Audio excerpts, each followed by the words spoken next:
back my history with Nokia goes, and clearly now Nokia has a whole new era of smartphones ahead of them. So it starts with this one. Just went on sale. I actually picked this up from Best Buy, and clearly it's not a Windows device, it has Android, and even better, it is Android One. I had thought that the packaging was going to be a little bit different. I'm used to other smartphone manufacturers making them like all black or maybe just one color, but in this case we have an actual graphic up front, some sort of like stock photo.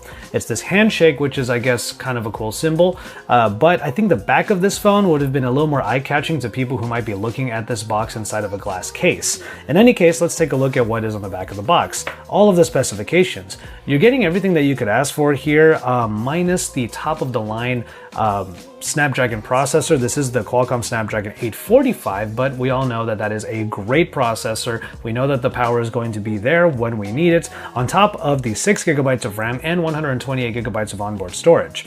Now, of course, like I said, the cameras, that's being showcased here. 5 camera fusion, pure view with Zeiss optics. There's actually a 20 megapixel front camera also, but of course, that penta shape on the back is something that you really notice right off the bat. And that's what we're going to find out as we open up this box. If you look at unboxings I've done for Pocket Now, Jaime is always really surprised that I don't need a knife of some sort. I just try to find the way to get the tape off, like right now. It's got all of that void writing on it once you take off the tape. Oh, I guess that's par for the course. So we have a pretty simple unboxing experience here. I was actually really excited to unbox the Nokia, thinking there would be some extra bits and pieces, maybe something different from what we expect from the other manufacturers. After all, Nokia is trying to make a comeback, so how are things different this time? Well, we'll start off with this box here on the left, which probably holds all of the charging bits and pieces, maybe the documentation. It feels like it's all in here, so let's go and open that up. Let's start off with the charging cable. USB-A to USB-C. I don't think there's any special branding on these headphones, but I'll take a closer look in a second. For now, let me just undo the plastic wrap around it. What I find interesting is that these are really trying to be those canal earphones, the inner earbuds, and that's great. Usually the sound from those can be pretty decent, if not above average, and they have these bullet sort of designs to them. That acute angle is really interesting here. There's a headphone adapter in here. Some of the manufacturers are starting to get wise and put in USB-C earbuds, but of course that's not the case here. I guess what we're going to do here is just connect this adapter to the headphones so that I never lose these. There's kind of a rounded out design with this power adapter, but I love the Nokia branding. That's great. It is a USB-A charger, so it's not going to have power delivery from C to C, for example.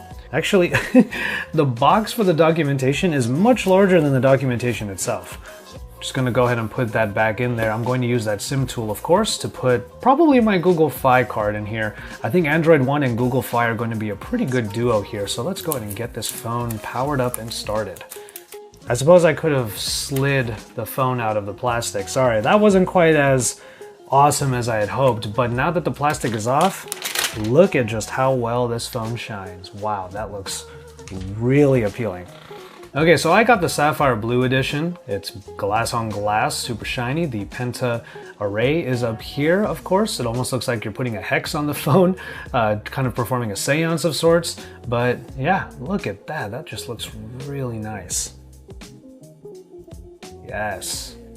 Android One. This is going to be great. My first foray into Android One, a simplistic version of Android, basically the purest version of Android that you can ask for, and it's an easy way of keeping the phone as simple as possible as far as software is concerned. Ooh, classic sound. After all of the phones that were announced at MWC, it's great to see a phone actually make it to the US out of all of the ones that were announced.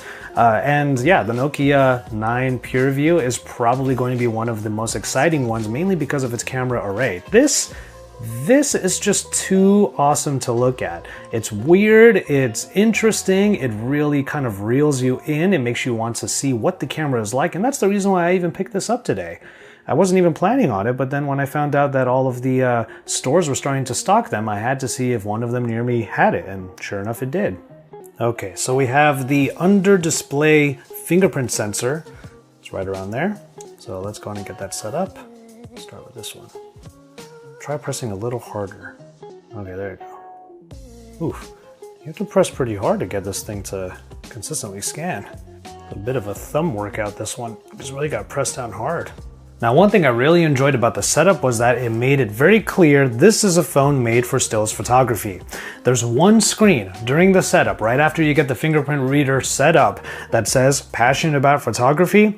Download Adobe Photoshop Lightroom CC from the Google Play Store now. And so, there you have it. The Nokia 9 PureView is out of its box and ready for testing. The Sapphire Blue edition does get fingerprints pretty easily. I already have to clean this up a little bit, but it's still a great looking device. It's actually a little bit wider than what I'm used to from other 18:9 devices, but this particular screen already looks pretty great. It's a POLED, and I'm excited to try out not only all of the features in Android One, but of course the camera. That is the main story